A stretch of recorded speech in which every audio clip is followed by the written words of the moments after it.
Is it true? Do you have hairless knuckles? What in the is this becoming? What are these questions? Y'all should be ashamed of yourself. Hi, I'm Jake Gyllenhaal, and Esquire has asked me to explain some things. Let's dive in, shall we?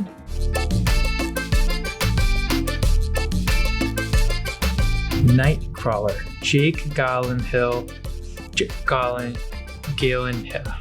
forget it, lost 30 pounds and started seeing his character in his nightmares. Can you explain what your journey to create your Nightcrawler character was? How long do we have? There's nothing more interesting than listening to an actor talk about the creation of a character. Guys, wake up. It was an incredible script. So when you're working with the beginning of something, the material is so good, you don't have to do as much as, an actor might say they do. I mean, I did lose weight, but I had many ideas about that and why to do it, and I did it very safely. Have you ever been in any talks about joining the Bond franchise? I feel like I feel like this is an appropriate place to talk. Be honest, don't you? This is the choice picture to play James Bond. It's really great. Of course. Absolutely true. The first American Bond ever. What would it take to get you on the dance floor for Steven Soderbergh? Oh, because you're talking about Magic Mike. Because I'd get on the dance floor for Steven Soderbergh anytime. In this context, I mean, I don't know. I think you're implying, what would it take for you to take your shirt off? Is that was the implication? Okay, I understand now. So you're just beating around the bush and asking me if I would take my shirt off, but putting it in an artistic context and make me seem like, anyway, I get what you mean. What would it take? Obviously not a shirt. What's the next question I'm gonna get? Is there a future for Mysterio in the MCU? No. Any chance we may see Mr. Music from John Mulaney's Sack Lunch Bunch again? God, I hope so. It was really the only space where I could be my true self. Have you had the chance to meet Sean Paul after your impassioned defense of his music? Defense? I don't feel like that's fair. It wasn't a defense.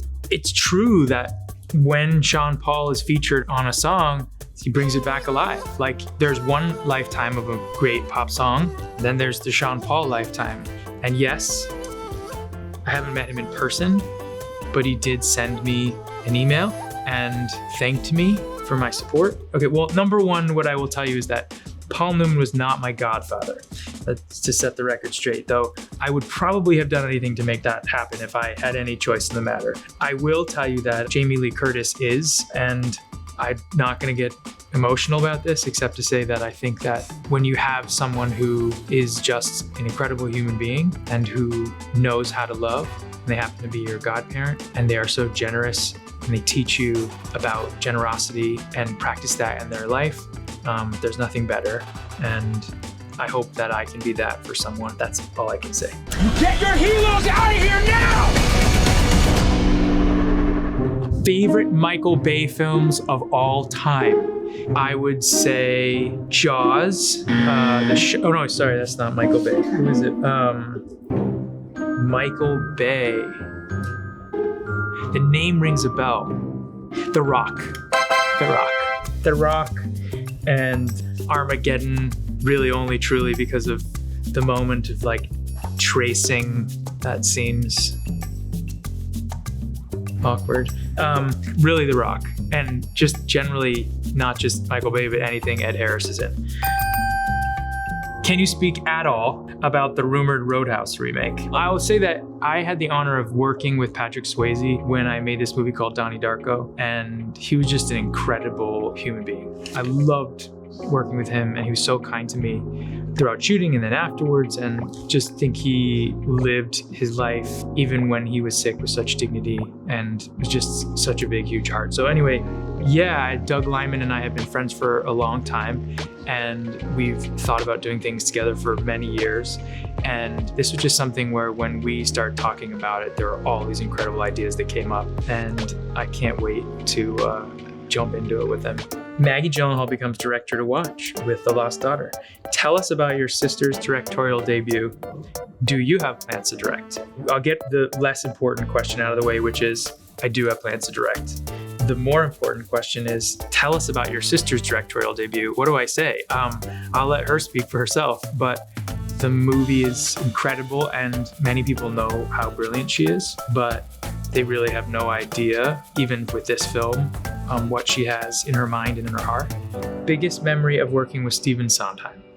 I don't think when I was, if you were to ask the kid in me, because I'm a big musical theater fan, that I would meet him, let alone work with him, I don't think that I would believe it. I think he's the last great titan of the American musical. My fondest memory of working with him are really his notes. He would send me these very concise 3 or 4 different notes. I would take them into the next performance, usually maybe 1 sentence, 2 sentences, and they would open up the entire show for me. They would blow my mind. Anyway, I could talk a lot about it, but it's hard to even think that I'm answering this question about the memory of him. What's your most standout memory of working on Donnie Darko? I remember first day of shooting, we shot before we began one scene, which was the opening, because we had to do it at sunrise. I was told that I was going to be picked up by someone at around 2:30 in the morning. Sure enough, there's a knock on my door. I was living in this little apartment in LA, and I opened the door, and there was this Frenchman. First thing he said to me was, "Let's make a movie!" Like that. It was 2:30 in the morning, and I hadn't really slept because I was so nervous about being in a movie. That guy drove me to set, and I remember he had a stick shift, and he had a walkie-talkie, and on it said, "Editor" on it. And I thought, oh wow, this is really low budget. The editor is driving me to set. But I was like, oh God, I hope this guy isn't the editor. Because he was driving, he's like, how exciting is this? Da, da, da, da. And I was like, oh my God. And then I realized he was just this really wonderful French guy, and he's been my friend ever since. 20 years later, he's one of my closest friends. That's one little anecdote from Donnie Darko. I have many more, but that's a fond memory. Thank you for watching. No, thank you for watching this. I really appreciate it, and have a good day.